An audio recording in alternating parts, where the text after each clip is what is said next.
Praise the lord.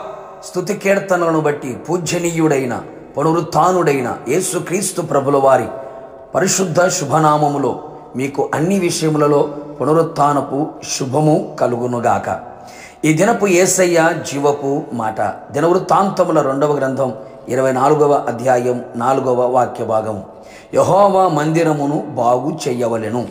జీవము గల దేవుని మందిరములో నిరంతరము నిలిచి ఆయన ఆరాధించుచు ఆత్మలో ఆనందించుచు ఆత్మీయ యాత్రలో ఆనందముతో ఆయన వైపు చూచుచు నడిపించబడుచున్న నా దేవుని ప్రియులారా, మనము దేవుని మందిరముగా ఉన్నాము. మన దేహము దేవుని దేవాలయము, మన మనస్సు ఆయన మందిరము, మన హృదయము ఆయన ఆలయమై ఉన్నది.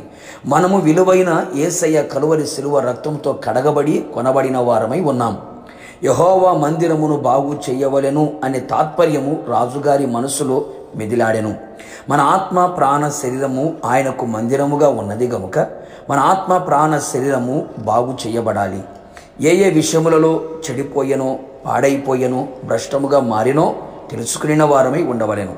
ఈ లోకపు పాపము, లోకపు ప్రేమ, లోకపు మర్యాద, ఈ లోకపు స్నేహం, నేత్రాశ, శరీరాశ, జీవపు డంబం, శరీర సంబంధమైన కార్యాలు, కోపాలు, ద్వేషాలు, అసూయలు, పగలు, ప్రతీకారాలు, మన చూపులు, మన తలంపులు, మన ఆలోచనలు, మన క్రియలు, మన నడక, మన పడక, ఏ అపవిత్రత, అవిధేయత, అజ్ఞానము, అవివేకము, అక్రమము, దేవునికి అసహ్యమైన, నీచమైన, విరోధమైన ప్రతి కార్యములు కూడా దేవుని మందిరమును పాడు చేయుచున్నవి గనుక అనుదినము క్రీస్తు రక్తము చేత, క్రీస్తు వాక్యము చేత, క్రీస్తు ఆత్మ చేత శుద్ధి చేయబడినట్లుగా పవిత్రపరుచుకొని బాగు చేసుకొనవలెను.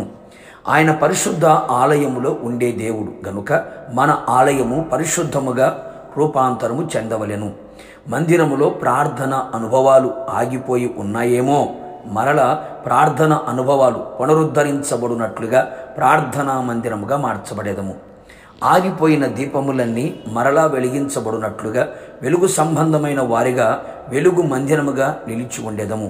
దేవుని వాక్యము, దేవుని ఆజ్ఞలు, దేవుని ఉపదేశము దీపములుగా ఉండగా వాటిని విని అనుసరించి పాటించి వెలుగు మయముగా మార్చబడేదము. పరిశుద్ధాత్మ అనుభవాలతో మన ఆత్మ దీపమును నిత్యము వెలుగుచుండునట్లుగా మరింత జాగ్రత్త పడేదము. ప్రభు బల్లకు దూరము కాకున్నట్లుగా ఎల్లప్పుడూ ఆయన రక్త మాంసములకు సమీపస్థులమై నిలిచి ఉండేదము. ఎల్లప్పుడూ ఆయన మందిరమందు ఉండునట్లుగా ఇట్టి కార్యములు చేయుచు ఆయన సన్నిధిలో నిలిచి ఆయనకు పరిచర్య చేయువారమై ఉండేదము. అందుకే కదా మనలను ఆయన ఏర్పరచుకొని ఉన్నాడు.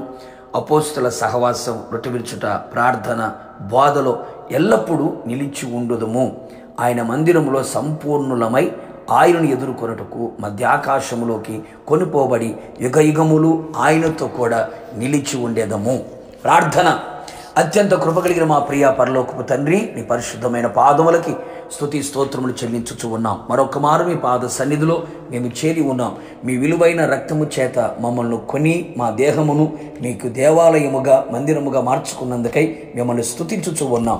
ఈ మందిరం ఎప్పుడు ప్రభా బాగు చేయబడుతూ పరిశుద్ధముగా ఉండవలనని మీరు సెలవిచ్చుచున్నారు.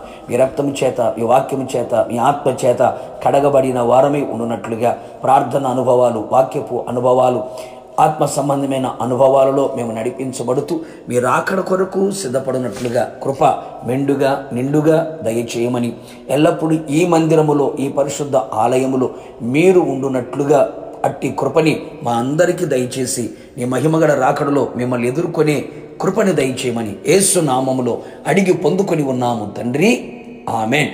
నిశ్చయముగా మీరును మీ కుటుంబ సభ్యులందరూ దేవుని మందిరములుగా ఉన్న మీ జీవితములను బాగు చేసుకొని ఉందురు గాక. God bless you.